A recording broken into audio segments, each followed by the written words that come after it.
What's up, everybody? Keith here with the Arnies. We are back this week talking The Mandalorian, Season 2, Episode 8.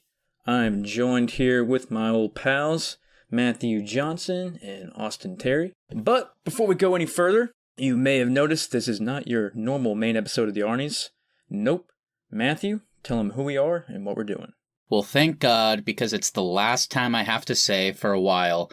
We are the Mandos Talking the Lorian. And I did think the other day, why didn't I just make it the Mandos Talking the Mandalorian?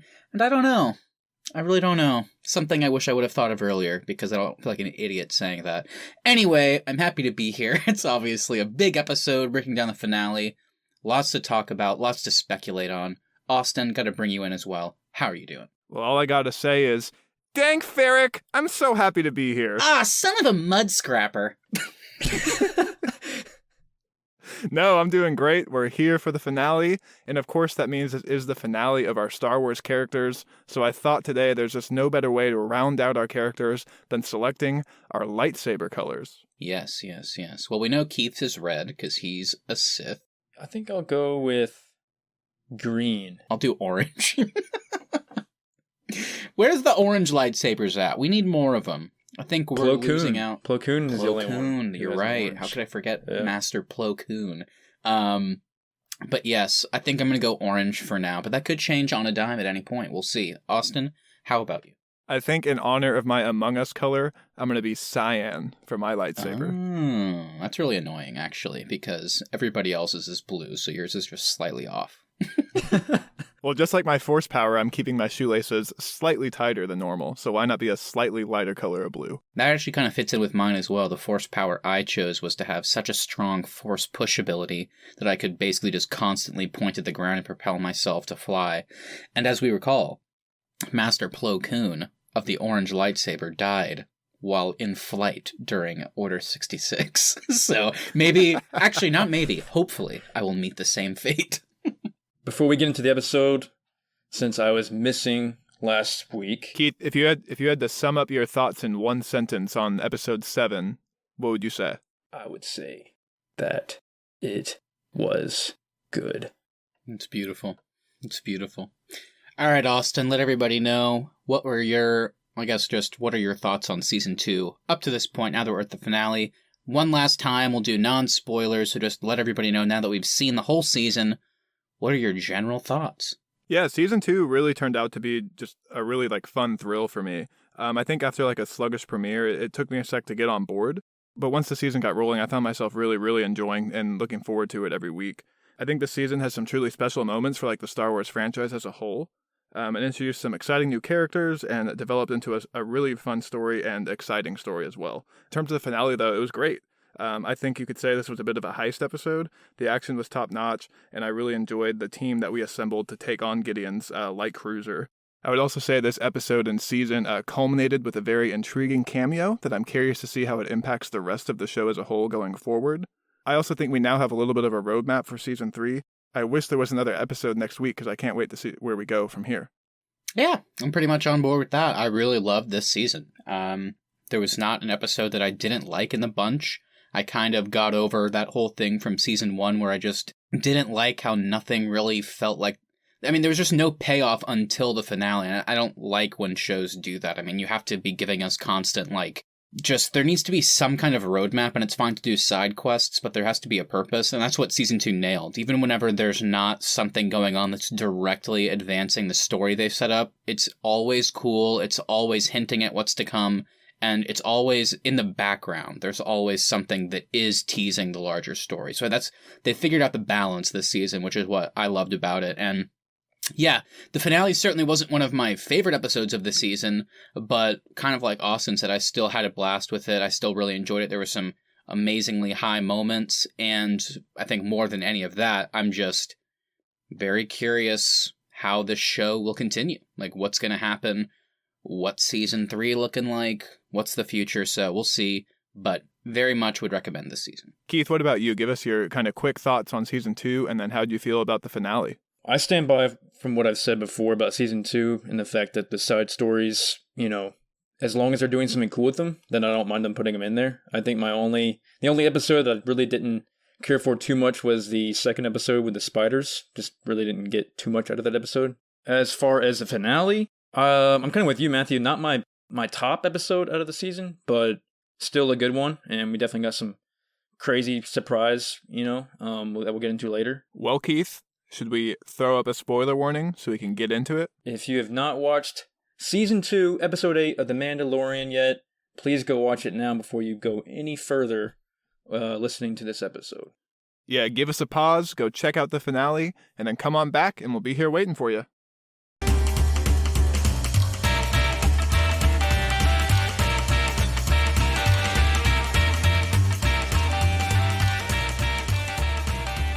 Yeah, so let's jump right in here. So Episode 8 was called The Rescue. It's directed by Peyton Reed and written by Jon Favreau. The cast, starring Pedro Pascal, of course, as the Mandalorian. We got Gina Carano back as Cara Dune, Temuera Morrison as Boba Fett, Ming-Na Wen as Finnick, Katie Sackhoff as Bo-Katan, Sasha Banks as Koska Reeves, and Giancarlo Esposito as Moff Gideon. And... Spoiler! Yes. Last chance! All right, go ahead, Keith. We got Mr. Mark Hamill as the voice of Luke Skywalker. And Max Lloyd-Jones doing his best Luke Skywalker impersonation. How does Mark Hamill make his voice sound that... I mean, it's impressive to me. I know he's obviously a voice actor, but it is... Whenever the credits came up and I was like, is that actually Mark Hamill? Like, he sounds back when he was like, I gotta go into town and get some power converters! Like, I don't know how he does it. He's honestly doing what he does best in this episode. He's voice acting. He doesn't have to act for real on set. That's true, yeah. Yeah, someone else did it. And then, of course, they had the animators and the CG team kind of do the rest to make the face that we saw. So, yeah. But yeah, crazy. I mean, obviously, once I think we get further into our discussion, we can talk about, the payoff, of course, who he reached out to on Tython ended up being Luke. So we'll get into that. But certainly crazy to look at just the cast list of a Mandalorian episode and see Mark Hamill as Luke Skywalker on there. It's pretty crazy.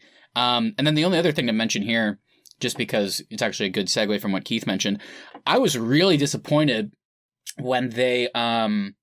I guess it would have been sometime yesterday, because usually they keep this stuff pretty under wraps for the most part. But I think they did officially announce within the last couple days that Peyton Reed was directing the finale, and I was so disappointed because, we did a overrated movies episode recently, and I kind of gave my thoughts on Guardians of the Galaxy, which is not my favorite MCU movie. My other least favorite MCU movies are the Ant-Man movies, which he's probably what he's most known for directing.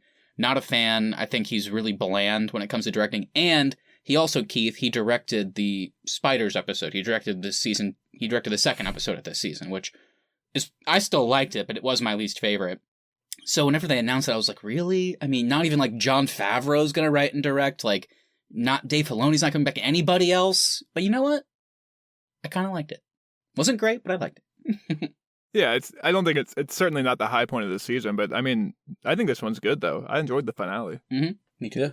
Matt, why don't you go ahead and just give us your little elevator pitch for the plot today? Well, I'll do even better. I'll just do the abridged version of the Wikipedia plot. How does that sound? All right. So just as a reminder, if you're listening to this later, or you just need a quick refresher before we get into our roundtable discussion, here's what went down in the finale. So, first of all, right off the bat, pretty shocking. I didn't expect this. Bo-Katan is back, and her fellow Mandalorian, Koska Reeves, although not the other guy that they worked with seemingly equally in the other episode, just he's gone. Anyway, Bo-Katan and her fellow Mandalorian, Koska Reeves, agree to help rescue Grogu in exchange for Bo-Katan getting the Darksaber from Gideon and our Mando considering her offer to help them liberate the planet Mandalore. The group kidnaps Dr. Pershing and uses his shuttle to get close enough to crash land on Gideon's cruiser. All the while, Boba Fett is attacking the incoming TIE fighters. The crew then fights through stormtroopers to the cruiser's bridge, but to their surprise, they do not find Gideon waiting for them. Meanwhile, Mando is just out to find Grogu and, of course, in the process, runs into the Dark Troopers. After a pretty brutal fight, he is able to defeat one of them using his Beskar spear, and luckily, he's able to eject the rest of them into space. So eventually he finds and then defeats Gideon, which unknowingly makes him the new rightful owner of the Darksaber, much to Bo-Katan's chagrin. So then the Dark Troopers are able to return, but they are all destroyed. Every single one by the one, the only Luke Skywalker, who of course turns out to be the Jedi that Grogu had contacted on Tython. The Mandalorian gives his permission to Grogu to go with Skywalker in order to complete his training.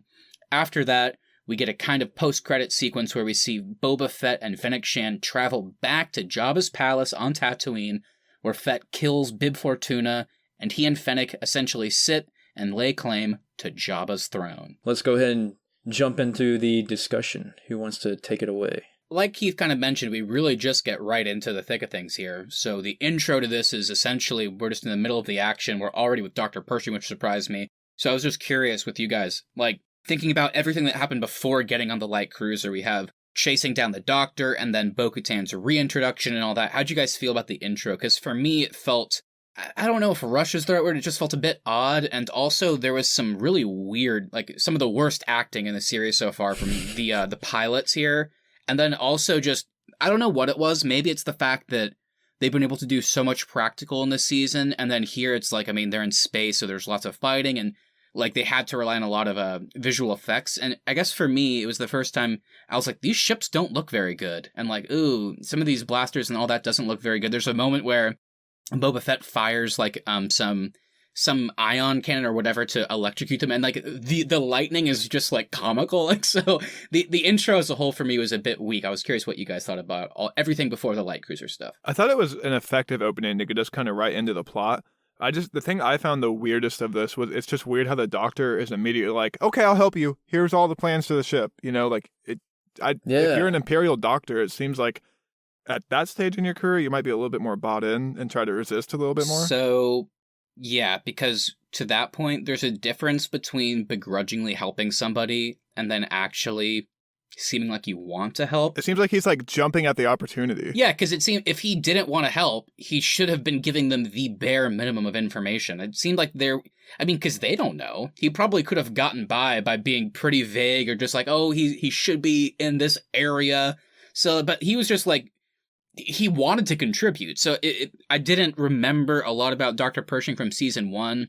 You're right, he is an Imperial, but clearly more, I guess, being a doctor is his goal. So I didn't know if there was any like nobleness to what was happening here. I was very unsure, but either way, it's like I shouldn't have to be like digging that deep to remember. So I agree. It was weird that he like was like, oh, I'll speak up here. Here's where he is. Here's everything you need to know. So it was kind of odd. Well, and he doesn't even seem that noble because he's so proud of his Dark Troopers. He's like, yeah, oh yes, I fixed the equation. I removed the human element. So he's clearly proud of his work. So it's not like he's like has like an altruistic like motive or anything like that. Yeah, maybe he's more of like an independent contractor kind of dude. Like he's working for the Empire, but he doesn't really, he's not faithful to him, I guess.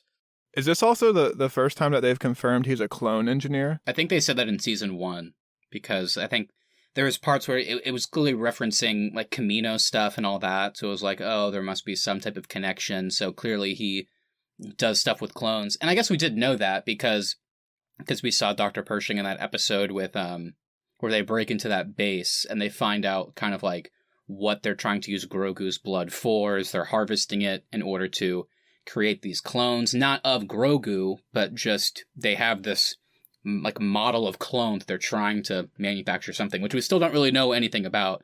So yeah, so clearly cloning they're doing something with. And the other thing that stood out to me in the intro is we go recruit Bo-Katan, which was cool, but then it just felt weird to me that we didn't go try and get Ahsoka's help.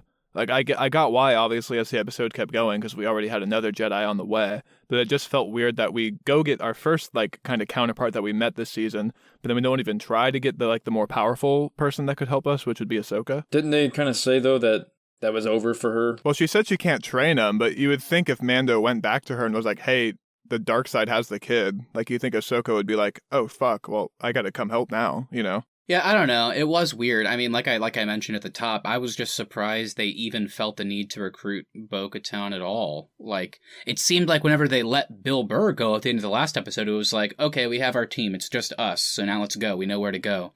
But then just randomly at the beginning, oh, we need Bo-Katan and one of her Mandalorian friends, not the other guy. So cool. And then, of course, we find out later on, this only happens so that there can be conflict at the end where he is like, here you go, Bo-Katan, here's the Darksaber. And she's like, I can't take that. And then the whole, like, Giancarlo Esposito with blood in his mouth laughing maniacally, like, you have to win it. So that's the only reason Bo-Katan was here. And it didn't feel,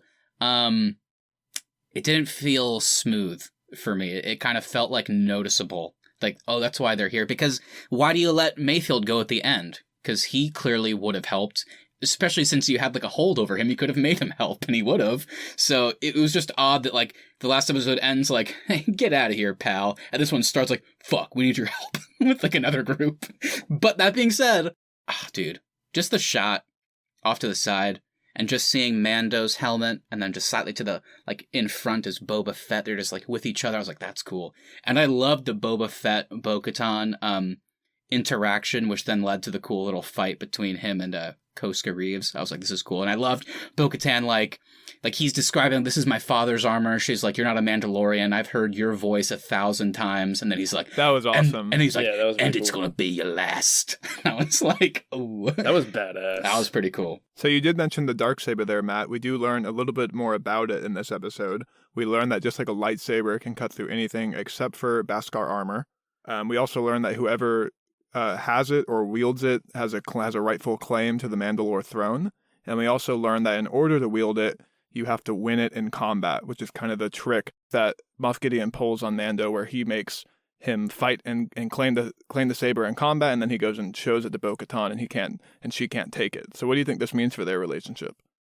Well, I mean, doesn't mean you have to kill him, though, right? It doesn't seem like that big of a deal, but they made it out to be this huge thing now. Yeah, it was weird. Again, another thing that didn't feel super smooth, because at the beginning of the episode, it's like Bo-Katan says something about, like, I'm going to kill him, he's mine. And then someone says, I think Cara Dune is like, no, he's like, he could be potentially the biggest advantage to the New Republic in terms of information. You cannot kill him. And then she was like, okay, that's fine, but I'm going to make him surrender to me. And again, it's one of those things, it's like, okay, cool, but then we get to the end and we see how stuff plays out, and it's like, I mean, Austin, it's kind of the end of last episode, we talked about, why the hell did Mando send a message saying, I'm coming for you, Gideon? I was thinking that exact same thing. Because now, why would Moff Gideon stay on the bridge of the ship, where you're sending everybody except our Mando? So why is Bo-Katan, oh shit, and then, like, why is she mad that, like, our Mando just defended himself? So it's one of those weird things, and it's like, if this was the most important thing in the world to you, tell him, hey, not only does he have to surrender to me, I have to do it because I need to be able to take back Mandalore, like I've talked to you about a bunch of times now throughout the season. I need to either kill him or make him surrender to me so people will respect me.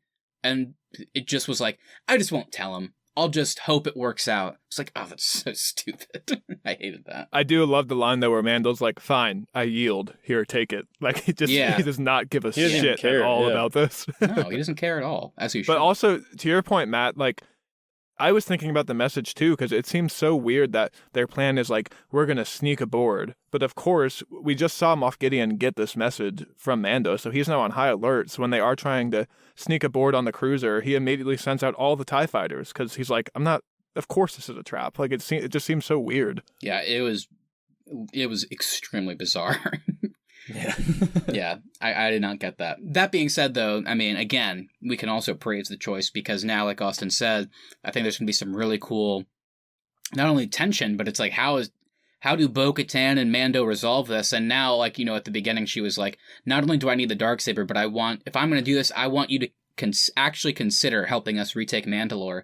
And it's like, now, if he's going to have to, like, begrudgingly be the owner of this thing, he has no choice. So that could lead to a pretty interesting season 3 where that, like Austin has said, that is probably going to be the focus, the whole retaking Mandalore. Now he has no option if he's not going to somehow let Bo-Katan kill him. Presumably now he has to be kind of like the one in charge of leading this retaking Mandalore. So, and then how does Bo-Katan feel about that? So lots of interesting stuff could come from this weird decision. Yeah, and it's clearly been a conscious choice to give us all this information on Planet Mandalore and all this backstory. So it seems like we are definitely going to see that in Season 3. Yeah. So what do you guys want for that? Do you want that to be like kind of the main plot, or do you want that to be more of a side story? That's a pretty big question, especially as we move forward in this episode when Luke comes in, because, I mean, this entire show for 2 full seasons now has been, you know, Mando and Grogu, Mando and the kid. So it's like, I kind of feel like the Mandalore stuff should be the main plot. I guess, yeah, I don't know. Because I don't know how the kid features into it. Is this kind of... I have no idea. Like, I really don't. Because I don't know if that's just not going to be as much of a thing anymore. How long will the kid be training? Will we ever see them together again? And if not, then you have to assume the main plot is going to be the Mandalore stuff. And if it is, then what are the B plots in between those episodes? You would imagine they would just try and do that. Like, what do they need to do in the meantime? So I'm not saying this is a bad thing. I can honestly say I have no clue how this... It's not even like, how do you think this little bit will pay off in season 3? I don't even know how this show works anymore in season 3, because it's been the kid and Mando the whole time, like I said. So how does that work? Does the training not take? Like, I don't know. I don't know. What do you guys think? You think he might come back? Well, I mean, think about Luke's reaction to fucking Ben Solo communicating with the dark side. I mean, we've already seen some of that same stuff with Grogu, so maybe it's just... Maybe that he'll refuse to train him as well, like Ahsoka. Maybe that's as simple as it is, but then again, it's like, is that going to be satisfying? Like, I don't know. Well, do you think Grogu being with Luke is going to lead to, like, the creation of Luke's school being, like, a side story in next season's, like, series? I mean, that could be a good introduction to his school, but I hope that's not part of the series, though. Yeah, this is the Mandalorian. If they want to do that in another show, cool. I don't want it in this one. Yeah. But to your point, Austin, I don't know how you do it. I don't know how they do it otherwise. But yeah, what were you saying, Keith? I was going to say, but as far as the Mandalore planet goes, I mean, they mentioned that it was glassy or something like that, as if it had been attacked. I'm still trying to get the backstory of the Mandalore planet. I don't think it was glassy. I think it was just a throwaway line. He was like, they turned that into, like, glass or something like that. Oh, okay. I thought it was like, the Empire caused so much destruction there, it's not even worth taking back. Oh, okay. So I took that literally as if, like, they had shot it with some Death Star-like thing or something. I don't know. But who knows? I don't know. That'd be cool. I think the whole Mandalore thing might be a side story, but I hope there's something else that comes up. I think it'll be an interesting arc to open season 3 with. I don't know if I want a full season of that, but I think like 2 to 3 episodes could be really cool. And the thing is, a big part of our current story has been the Moff Gideon stuff and this cloning thing, which, as he says, like, I got what I needed from the kid. I have his blood. I have everything I need. So technically, with him being alive, that story isn't done, but I don't know how they forward it with him, I guess, being captured. Like, who knows? So there's so many storylines up in the air. We don't know how they're going to play into each other. And Austin, it's made all the more confusing by the fact that they've announced the Ahsoka spinoff show, the Rangers of the New Republic show, and I believe they were saying that those 2 shows and Mando are going to move forward separately, but they can occasionally cross over. So then it's like, where do you put some of these stories? Do they go in that show? And then the post-credit scene, which we have to talk about because I'm still confused about, the Book of Boba Fett, to me, it seemed like they were clearly setting up, the whole spinoff. So is there a 4th show in the mix? Like, we went from 1 show to 4. So I don't know where all these the Mandoverse. We've got the Mandoverse now. To your point, though, I think pretty clearly the Mandalore stuff, for a show called The Mandalorian, where else do you put it? It's got to be in there. I would probably lean towards maybe it's the main plot, because if he can't be with Grogu for a while, you would think that he might as well just stay with people he's familiar with at this point. That's why I'm thinking it's like a mini arc. It's because we have 2 to 3 episodes where Grogu is absent, doing his training, and then they find a way for Grogu to be back with him. Yeah, because I still want to see him independent. I want to see that too, but I don't want to see like sulking Mando. Like, oh, I miss Grogu. It's going to be that for at least 1 episode. So. I mean, I would assume that the season 3 premiere will be that.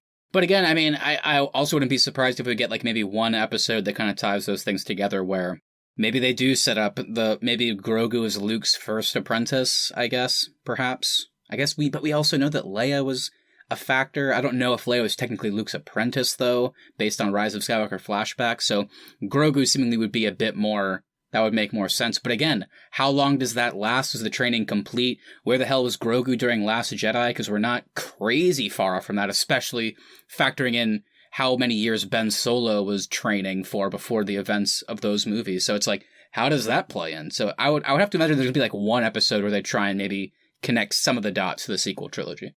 The only other thing I'll shout out, because I think it's worth mentioning before we move on, is I did appreciate that in this kind of sequence of events of them clearing out the cruiser, that all 4 of the main characters doing like the heavy lifting were all chicks. I thought that was pretty cool, and I also like that it didn't really feel forced. You know what I mean? Like they've always been badass soldiers in the show, and now they're just kind of doing their job here.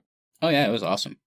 It was great. I thought it was really fun. I like the choreography, and it just looks so cool seeing.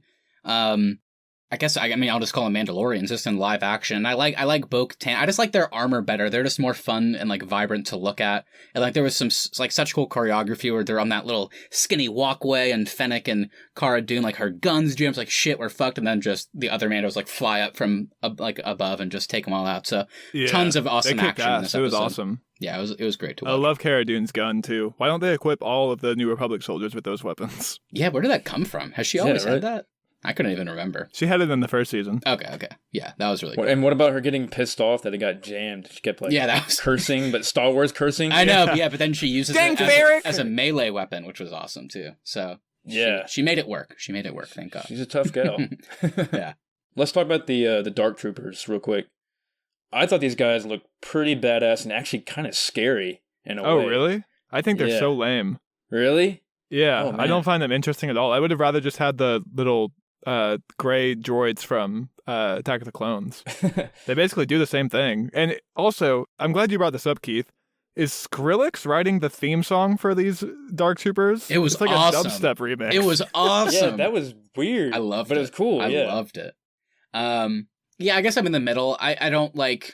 I mean, I thought they look. I like their design. I don't think they're the best thing ever, but I did love like the fight we got, and it was just brilliant setup in terms of stakes, where it's like he's trying to close the story. He's like, shit, they're about to get out. One escapes, only one. We see this entire room filled with them behind him, and then he's just fighting one-on-one, and he barely survives. And it's just like, oh my god, if even one more gets out, we're fucked. So, and then he's able to eject them, and of course what happens later, and how easy Luke just kills them all. It's like, that was perfectly set up in my opinion. So I like the Dark Trooper usage in this episode. The fight was cool. I just find them as like a threat kind of lame.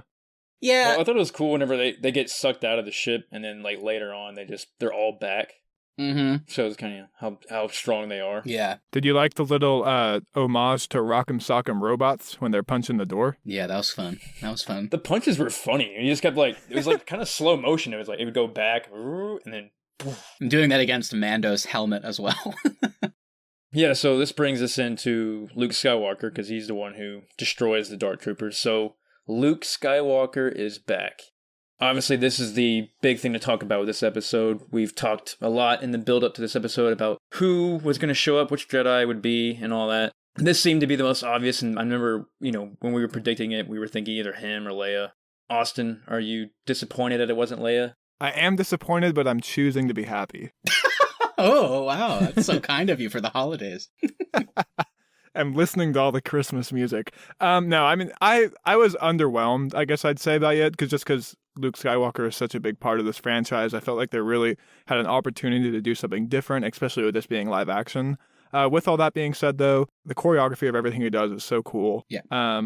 And I was thinking about it, like, kind of while this was happening. The only thing I could really think is, like, it's so cool that this show exists, and that, like, we can have this moment just on a random sideshow for Star Wars. Like, we don't have to wait to see a big Star Wars $1 million movie on screen to see Jedis. We can see it in this show. So I was really happy about that. Yeah, and I know for Austin, this was so cool for me, obviously, Luke Skywalker. Talk about nostalgia and just a character that's been a part of your life for so long. So it was awesome. But Austin, I feel like for you especially, because Rogue One, you're very high on it. I know out of the three of us, you're the highest. One of my favorite parts of Rogue One is that since it was a modern movie, even though it was a prequel, we got to see Darth Vader move how we always like pictured him moving. You know what I mean? Even watching the old movies. So this was really cool. I mean, this is the first time we're kind of seeing Luke move the way we want, because Last Jedi, he has the Kylo fight, but he's actually like, making physical contact and doing a lot of stuff. So it was pretty cool in that way, because it's not like, the slow moving from the original trilogy. That's what I was going to say too. Yeah, it reminded me a lot of that Rogue One scene with Darth Vader. His lightsaber just lights up all of a sudden, and we, kind of reminded us of a horror movie. Yeah. This one kind of brought that back for me, except obviously it's Luke, so it's a good guy. I loved his use of the Force where he crushes that droid in on himself. That was sweet. Yeah. Yeah. No, there was awesome. Amazing moments. I thought it was a really cool moment for him, too, because like Matt said, we did just have this really cool fight between Mando and the Dark Trooper where Mando gets his ass kicked and it takes everything he can to beat him. And then Luke just breezes through these guys. So I thought it did a really good job of illustrating just how strong the Jedi are in this universe. And it was so cool to see the lone X-Wing show up. And it was like, immediately, it was like, okay, it's Luke.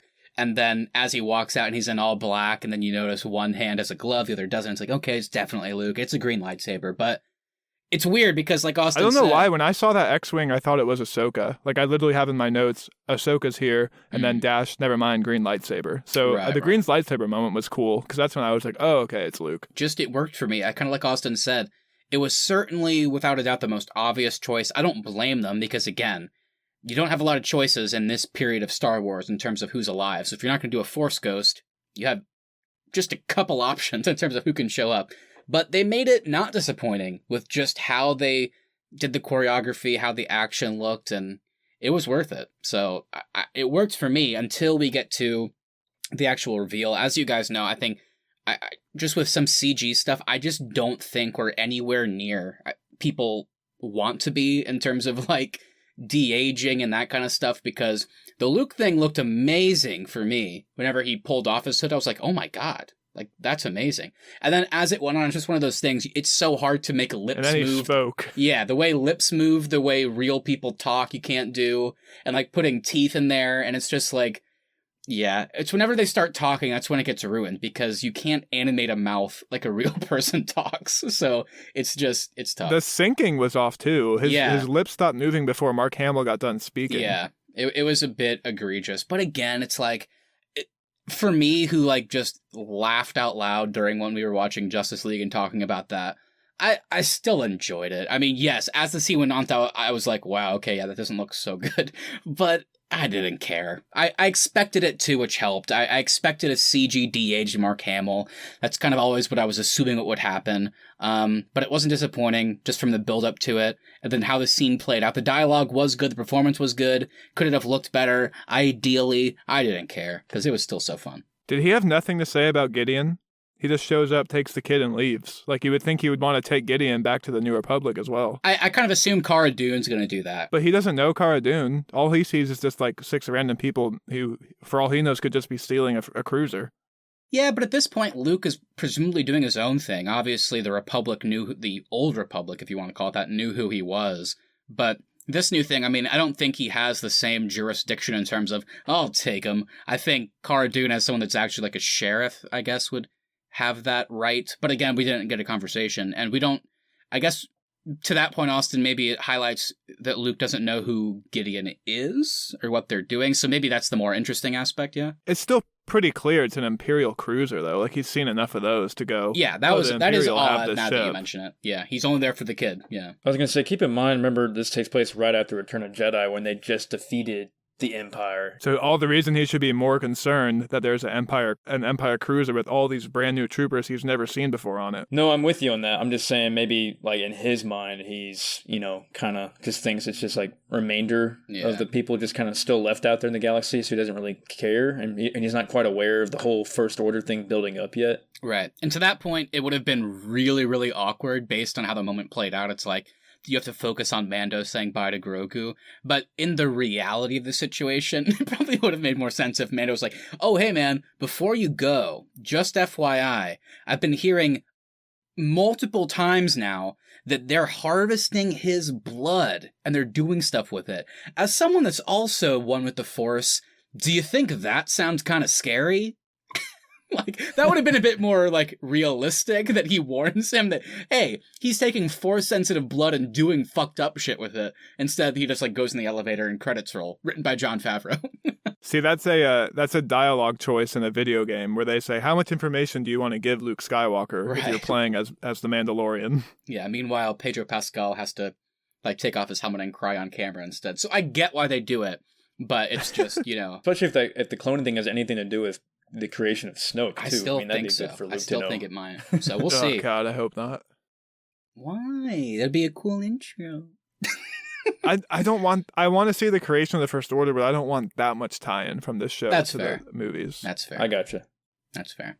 Also, bringing it back up, I do wonder if we'll get, whether it's the Ahsoka show or Ahsoka like doing like a cameo or just like a guest role in Mandalorian season 3. And like, I guess what I'm saying is, I'm curious if Ahsoka is the one that will eventually give Luke, like if they'll share the screen together. Like, is she the one that's gonna like let him in on all of the prequel events that he knows about in The Last Jedi?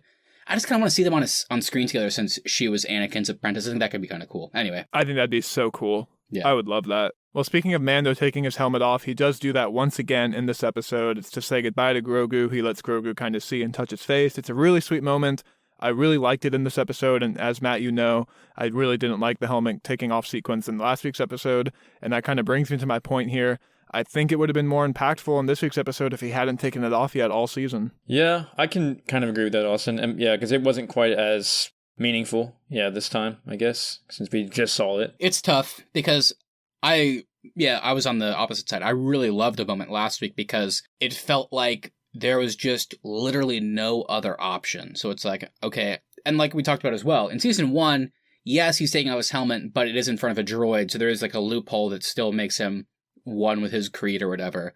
Whereas in the last episode, he's taking it off to save the kid. That's his goal. And he's taking his helmet off in front of all these other people that can see him. So it's like, oh shit, it's broken. That being said, Austin did bring it up last week. They could have written it so it like wasn't a facial scanner. They could have just done something. And then it would have been more impactful. Yeah, because while I did love the moment last week, I will agree that it was a little bit this week like, okay, I mean, the moment here is great. Probably the best use of it, because it's just Grogu, just his little baby hand, just like kind of like brushing against his helmet. Clearly he knows he wants to take it off and touch his actual face, and perfect moment. How sharp do you think those claws are? Do you think they hurt? I think they might surprise us. That's what I would say. But it was great, but I agree. It's like if he hadn't just taken it off last week, it probably would have been a bit more of a gut punch in a good way. And then he's just left standing there. Like everybody, Cara Dune for the first time, who's known him for a while, can see him. Bo-Katan, who they just had that moment earlier in the season, like, oh, fuck you, I don't take off my helmet. That's not what I do. And he's not even like, the second Luke goes away, he doesn't put it back on. He's just kind of standing there, just a bit aimless. So it was kind of like, it kind of achieved the same moment in a weird way from last week. So yeah, maybe they shouldn't have done it. Well, and that's another reason I think this would have been more impactful is because as every person that he's in front of in last week's episode where his helmet is off, he doesn't really know any of them. He doesn't even really know Mayfield that well. Mm-hmm. But these are all people that know him really well. So they also, all of them know how much this means to him to take his helmet off in this moment. So that's another reason I think it would have been more impactful. All that being said, this is now 2 times he's taken his helmet off in front of other people. Do you think we're getting to a point where his helmet is off for more of the show and maybe he only puts it on for combat? Or do you think he still keeps it on for everyday moments? Yeah, it's a really good question. I kind of hope it kind of sticks with what it has been doing. You know, when he takes it off when he has to. Because I kind of like the fact that it's always on and that's like his thing, you know? Yeah, I like it too. But again, from a story perspective, I am curious how the events of this season with meeting Bo-Katan the first time with all that helmet business and like just as it's gone on and then with the Mayfeld incident, I'm curious if that will color his whole view on the helmet. And now that Grogu's not around, does he care as much? I don't know. And of course he's met Boba Fett, of course, who is completely a different thing. So it's like, I don't know. I'm curious in season 3 if it starts and maybe it's not as big of a deal for him. Like maybe it's just a combat scenario because it's a Beskar, so maybe he just puts it on for shielding and maybe not. I don't know. But yeah, to Keith's point, it would be quite a jump if we've literally, in the course of 16 episodes, we've seen him briefly 3 times, and then just season 3, it's just like always off. So I don't know. I don't imagine they'll go that far, but we'll see. So yeah, we've already kind of talked about what our predictions are for next season as far as the whole Mandalore planet thing and all that, but what is our prediction as far as the main conflict, if any, besides the Mandalore planet thing will be? And is Moff Gideon gone now, or is he here to stay and come back and be the main villain again? Well, and I have a secondary question to pose about Moff Gideon. Now that we've kind of seen the bulk of his arc on this show, you think he's kind of a lame villain? I like Giancarlo's Esposito's performance. Yes. But I'm kind of hoping we do get a harder hitting villain. Like a much darker villain. He's kind of a terrible fighter. I like that he's a schemer and he clearly has all these backup plans, like we saw with the Darksaber incident. But in terms of just combat, it was kind of a wimpy fight. Yeah, I mean, I was always expecting that, though, so I'm fine with that. The big thing we need to find out more, which will color I think, our final perspective on him as a villain, is what is the end game for the cloning thing? Like, what is he doing? And I know Austin doesn't want it to be, but, like, say it does happen to tie into Snoke, and it's like, oh shit, he achieved that? Like, that's kind of crazy. So we just need to know more about what the actual goal is, because as we already said, he says in this episode clearly, yeah, take the kid, I don't care. Obviously, he, didn't stay true to that, but the point was, I have the blood, basically, I have what I need to do what I want. But now he's been captured, so does he break out? I have no idea if he will play a big role or if he'll just kind of continue to be off to the side. That being said, most characters that aren't Mando or Grogu are relegated to just a couple episodes a season. So I guess he's no different than anybody else in that sense. But, to the actual question, I don't know how he factors in. Like we said, I think Mandalore will be kind of the main thing that goes on in season 3.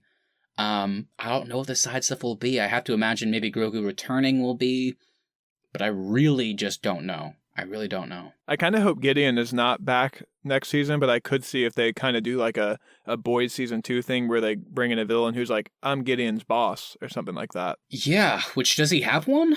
Maybe I've just not been paying enough attention. Like, does he report directly to someone? If so, we haven't seen it, obviously. I mean, I was going to say possibly, this would be a wild shot here, but Palpatine could be his boss. If the cloning thing has to do with Snoke at all. That's the problem. That's the problem. Created Snoke. Yeah, because we know Palpatine was involved in cloning. My whole original theory is what Gideon is doing the precursor to what Palpatine is doing in terms of cloning. That's what I was always curious about.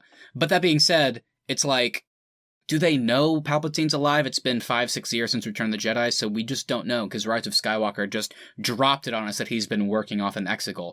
So it's hard to say if he does, and obviously that's who he reports to, but, to Austin's point, they could always just introduce someone that's like one rank higher that was doing their own thing and now has to be brought in because Gideon failed, maybe? I don't know. Or maybe they tie it into the Ahsoka show and it's Grand Admiral Thrawn. Yeah, that would make sense too. It is weird because they did set up Gideon to be such a high-ranking person, so it almost feels like they can't do the boss thing, and they cast fucking Giancarlo Esposito. They cast Gus Fring, the guy that's like the main villain in everything. So it's like, who would they cast to play a contemporary to take over? So they are kind of in a weird situation with that, unless they do something crazy, and like Mando and Bo-Katan can't resolve the Darksaber thing, and she becomes the villain in terms of like, I guess less a villain, more an antagonist, like that she's out to kill Mando to get the Darksaber so she can rule Mandalore.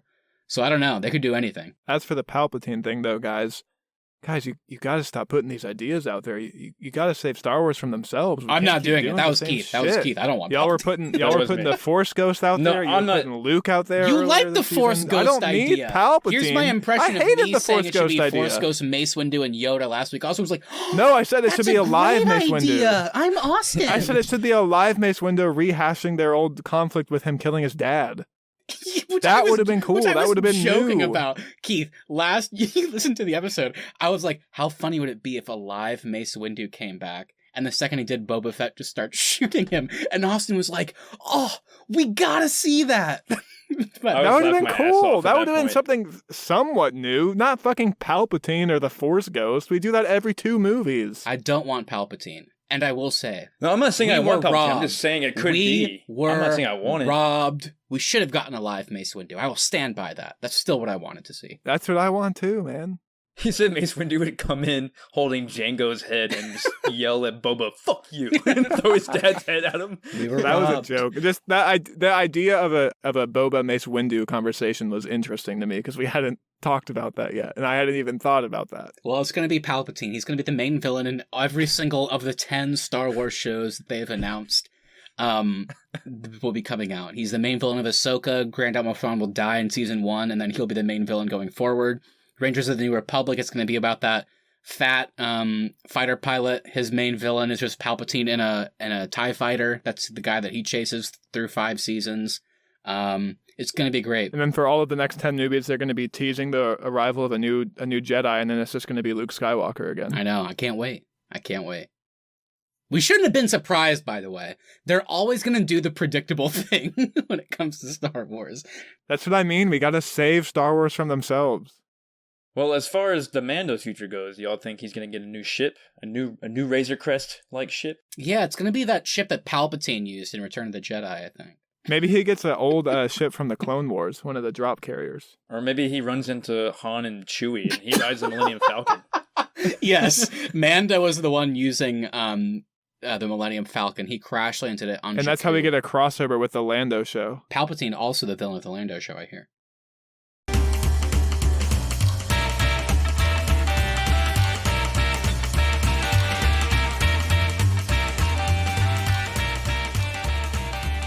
Well, we got to start wrapping it up, but we do have a post-credit scene to talk about. Matt, take it away. Whew.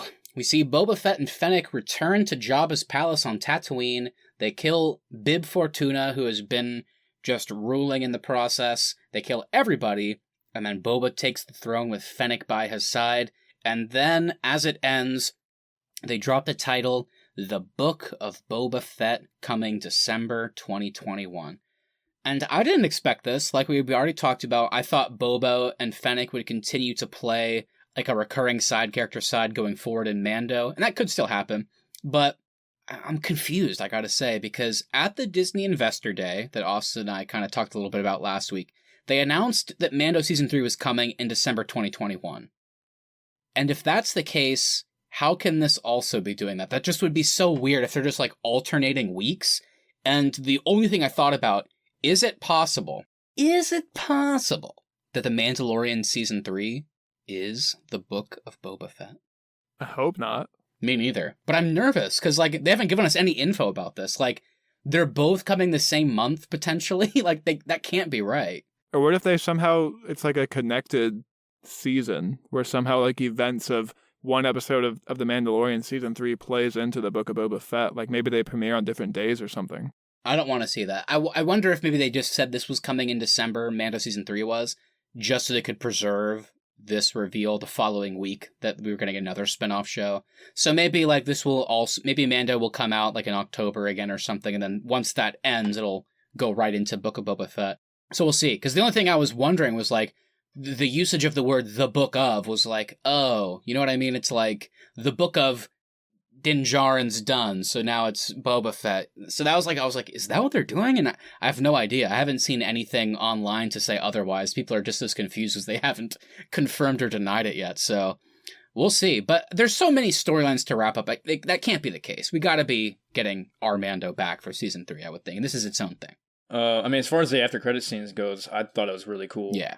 Yeah, but I thought they did a really good job bringing back Jabba's palace, and that was crazy how he just kills Bib Fortuna, who we know from Return of the Jedi. This was definitely written for people like Keith, for sure, who just have that affinity for the originals, all that nostalgia. Like, yeah, I'm happy for Keith that he got to have this moment, and especially having Boba Fett all season 2, I'm sure was cool. So I think it's cool that it's in here for sure. I like the part when he sits on the throne. Oh, yeah. I thought that was badass. That was pretty cool. And what is he going to do with the throne? Because it seems like that wasn't what he was interested in, but obviously he's returning to Tatooine, where he's clearly been relatively comfortable for the last few years since Return of the Jedi. And where Star Wars has been relatively comfortable for the last few years. Forever, for 40 years. Yeah, what is he doing? Is he gonna just be the gangster like Jabba was, and people come to him and he just runs it? Or is he going to try and change things, like, for the better? I don't know. That's what I was gonna say. What if he starts his own bounty hunting brokerage? Kind of what it seems like. Yeah. Could be. Okay, guys. Well, we do need to get out of here today. No. But as anybody that listens to our main episodes may know, we do have some awards to give out. Fine. This is the Arnies Podcast Awards. If anyone's new this week, this is a segment where we give an award for anything in this episode, and I guess for the purpose of today, it'll be anything for The Mandalorian Season 2. I'll go ahead and start us off today. I'm going to give the Secret Raver Award to the Dark Troopers. They've got their dubstep theme song. They've got their red glowing eyes. Nice. Maybe when the beat drops, they start flashing. So that's my award. The Secret Raver is the Dark Trooper. I'll give my favorite cameo of this season goes to, y'all might not agree with this, but it goes to the Slave One ship. Only in Darkness. Oh, yeah. Only in Darkness, according to Austin. That's a good one. No, you changed it now, though. You liked it in sunlight. Yeah, you liar. You mud scrapper. Dang Ferrick. Alrighty, Matt, close us out today. What do you got for us? All right, my award is one that I've been waiting to give ever since I watched The Last Jedi in theaters, and finally I have a place I can give it. This episode, and nay, I would just say the season overall, it deserves the Missed Opportunity for Milk award. They show us Fennec sitting over there on Boba's throne, sipping on that blue drink. It should have been green milk. We should have done a close-up of her face. She should have sucked it right out of an udder of some weird monster, and she should have licked her lips just like Luke Skywalker did, who cameoed in this very episode in The Last Jedi. He showed us how to drink blue-green milk, and Fennec should have done it in this episode. There's even an opportunity for him to hand Fennec some milk on that ship. I know, he could have brought everybody some milk, just a whole sack that he squeezed out of the udder earlier in the day. That would have been really a nice He gesture. could have even, fought with it. He could have sprayed it in somebody's eyes. Yeah, he could have. He should have. What if it would have just showed Luke hopping out of the X-Wing, just drinking the milk, slurping it all over the place? He just, that was his pulls off reveal. he pulls off his hood and his face is just covered. He's like, oh.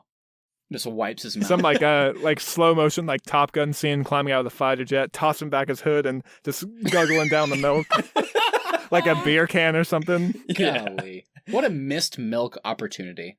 All right, guys.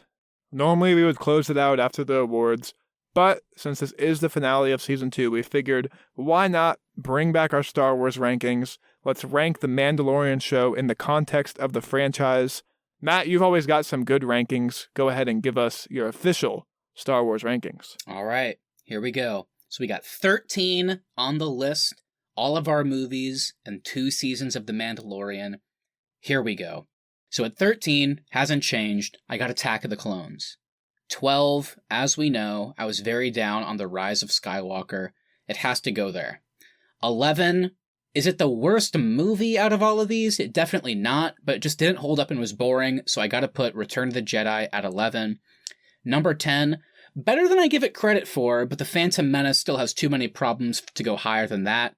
Number 9 is The Mandalorian Season 1, an amazing pilot and an amazing finale, everything else in between. High moments, but overall, not enough payoff for me. Number 8, A New Hope. Number 7, I guess A New Hope Part 2, aka The Force Awakens. Number 6, Revenge of the Sith. Number 5, Rogue One. Number 4, The Dark Horse, baby. It's Solo. Number 3, I don't think so. Number 3, The Mandalorian Season 2. I loved it. It was great. I had a blast. Number 2, The Empire Strikes Back. And number 1, The Last Jedi. I'll go ahead and go next, and I'm going to rank these films. And I think I just have to kind of do this in Star Wars in general. What do I have the most fun watching? So I'll start us off from the top. Oh. Number 1, Rogue One. Never going to change. Rogue One is the best Star Wars film. Okay. Number 2, The Last Jedi. Number 3, The Mandalorian Season 2. Nice. Then Empire Strikes Back. Then Revenge of the Sith. Then The Mandalorian Season 1. Mm-hmm. The Force Awakens, Solo: A Star Wars Story, The Phantom Menace, Attack of the Clones, Rise of Skywalker, A New Hope, and finally, Return of the Jedi. Austin's list is always really good for me at the top. And then it gets to the bottom, it's like, whoa, I love it. A controversy at its finest. It's great. But I will say, though, we got it before Keith goes, even though Austin and I have we have Last Jedi in our top 2s, but Mandalorian Season 2 both fell at number 3, so I'm curious where it will land for Keith in the grand scheme of Star Wars. Well, yeah, it's funny we laugh about Return of the Jedi because I was talking to my sister today about Mandalorian and all that, and we were talking about all the Star Wars movies, and I asked her, which Star Wars movie is your favorite? She's like, I like the one with the Ewoks. Hell yeah. I just laughed my ass off. Hell yeah. That's Austin's least favorite. That's just because she thinks the Ewoks are cute, though. Yeah. I'll start at the top with mine, too. So, Empire Strikes Back, number 1, of course. Number 2, Revenge of the Sith. Number 3, like Matthew, is The Mandalorian Season 2. We're all at number 3. Whoa, wait, that means The Mandalorian Season 2 beat out one of the originals for Keith in the top 3. That's a big deal. It's a big deal. Whoa. I will say I almost put it above Empire. Admittedly, I didn't, just for nostalgia and I think it's a great movie, but Mandalorian was so great throughout. That might change. I might go at number 2, but we'll see. Anyway, Keith, continue. Yeah, so after Season 2 of Mandalorian, I got Rogue One.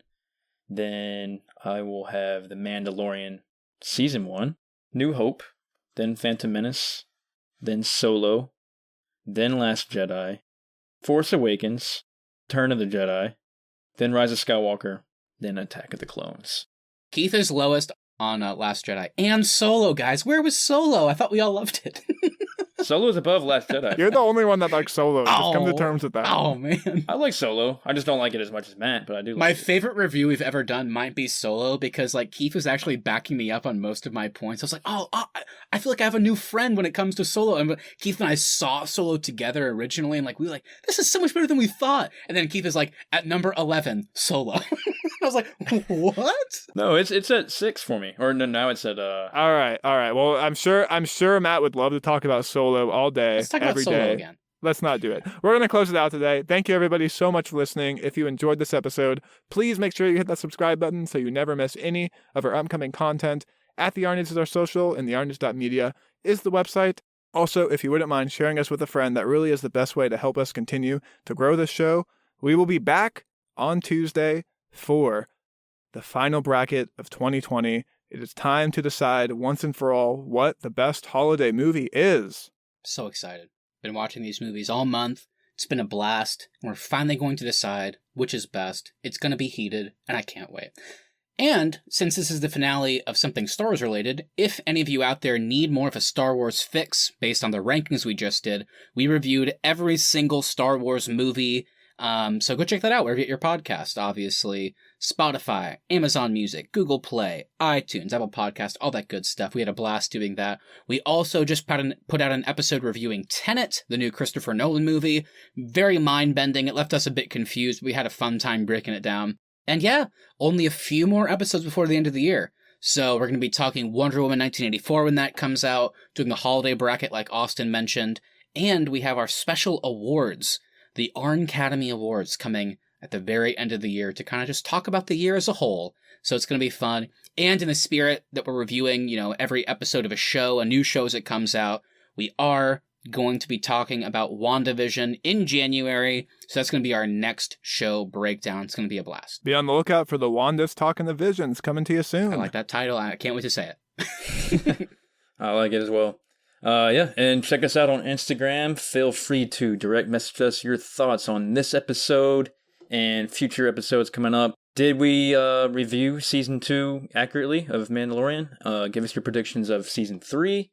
And also give us your predictions of who you think's going to win the best holiday movie bracket. Ooh, good call. Good call. Alrighty, that's going to do it for us, everybody. We'll see you soon. See ya.